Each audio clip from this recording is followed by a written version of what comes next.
প্রিয় দর্শক, আমন্ত্রণ জানাচ্ছি জাগরণ টেলিভিশনের আলাপন অনুষ্ঠানে। আমি একজন বাংলাদেশি সাংবাদিক ও সংবাদ বিশ্লেষক। আমি একজন বাংলাদেশের সংবাদকর্মী হিসেবে আজ ভারতের একটি সাম্প্রতিক ঘটনার প্রবাহ নিয়ে কথা বলতে চাই। এই বক্তব্য কোনো দেশের বিরুদ্ধে নয়, এটি দক্ষিণ এশিয়ার ধর্মীয় সহাবস্থান, গণতন্ত্র ও মানবাধিকারের ভবিষ্যৎ নিয়ে একটি উদ্বেগের প্রকাশ। ভারতের জনপ্রিয় সিনেমা ধুরন্ধরের একটি সংলাপ ছিল, ভারতীয়দের সবচেয়ে বড় শত্রু ভারতীয় নিজেই, দ্বিতীয় স্থানে পাকিস্তান। গত এক সপ্তাহের ঘটনা প্রবাহ দেখলে মনে হয় সেই সংলাপটি যেন বাস্তবে রূপ নিচ্ছে। আমরা দেখেছি ভারতের বিভিন্ন শহরে রাস্তাঘাট, শপিং মল, এমনকি গির্জা কেন্দ্রিক বড়দিনের আয়োজনেও উত্তেজনা ছড়িয়েছে। ভাবনার বিষয়, ভারতের জনসংখ্যা মাত্র 3% খ্রিস্টান, অথচ সেই ক্ষুদ্র জনগোষ্ঠী কিছু উগ্র ধর্মীয় গোষ্ঠীর কাছে হুমকি হিসেবে চিহ্নিত। আলোচনার কেন্দ্রে বিদেশি ষড়যন্ত্র নয়, বরং বড়দিন, সান্তাক্লজ, ক্রিসমাস ট্রি, এই প্রতীকগুলি আক্রমণের লক্ষ্যবস্তুতে পরিণত হয়েছে। মল, বাজার কিংবা প্রার্থনাস্থলে সংগঠিত দল এসে ভজন কীর্তনের মাধ্যমে শক্তি প্রদর্শন করেছে, ক্যামেরার সামনে ভয় ও হুমকি ছড়াচ্ছে। তাদের বক্তব্য, মনুস্মৃতি আছে, উপনিষদ আছে, অন্য ধর্মীয় সংস্কৃতির স্থান নেই।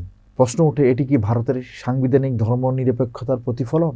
কারণ বাস্তবতা হলো, ভারত এখন বায়ু দূষণ, খাদ্য ও ওষুধে ভেজাল, শিল্প উৎপাদন ও স্থবিরতা, উচ্চ বেকারত্ব ও রুপির অবমূল্যায়নের মতো গভীর সংকটে। কিন্তু এসব ইস্যুতে প্রশ্ন তুললেই অনেক ক্ষেত্রে কঠোর আইন প্রয়োগের মাধ্যমে কণ্ঠরোধের অভিযোগ উঠছে। তাই সমালোচকরা বলছেন যে ধর্মীয় আবেগ উস্কে দিয়ে জনগণের দৃষ্টি অন্যদিকে সরিয়ে নেওয়া হচ্ছে। পরিস্থিতি এতটাই বিস্ময়কর যে ভারতের হামলার খবর দেখে পাকিস্তানের সামাজিক মাধ্যমে নিজেদের দেশে বড়দিনের উদযাপনের ছবি প্রচার করছে। দক্ষিণ এশিয়ার রাজনীতির একটি অস্বস্তিকর মুহূর্ত বলতে হবে। সবচেয়ে গুরুত্বপূর্ণ এই ঘটনার পরও ভারতের প্রধানমন্ত্রী নরেন্দ্র মোদীর পক্ষ থেকে স্পষ্ট কোনো নিন্দা আসেনি। তিনি গির্জার সৌজন্যমূলক উপস্থিতি দেখিয়েছেন বটে, কিন্তু উগ্র গোষ্ঠীগুলোর বিরুদ্ধে কড়া বার্তা এখনও অনুপস্থিত। 2025 সালের শেষ দিকে মধ্যপ্রদেশের জবলপুরের পিচ চার্চ অন্ধ শিক্ষার্থীদের জন্য মানবিক মধ্যাহ্নভোজ আয়োজন করে। স্থানীয় বিজেপি নেত্রী অঞ্জু ভার্গব এটিকে ধর্মান্তরের চেষ্টা বলে অভিযোগ করেন এবং বিনা আমন্ত্রণে গিয়ে পরিস্থিতি উত্তপ্ত করে তোলেন। এমনকি অন্ধ শিক্ষার্থীরাও সেই উত্তেজনা থেকে রেহাই পায়নি। বিশ্লেষকরা বলছেন যে উদ্দেশ্য ভয় তৈরি করে, যাতে ভবিষ্যতে কেউ উৎসবের অংশ নিতে সাহস না পায়। একজন বাংলাদেশী হিসেবে প্রশ্ন করি, দক্ষিণ এশিয়ার সবচেয়ে বড় গণতন্ত্র কি তার বহুত্ববাদী আত্মাকে হারাচ্ছে?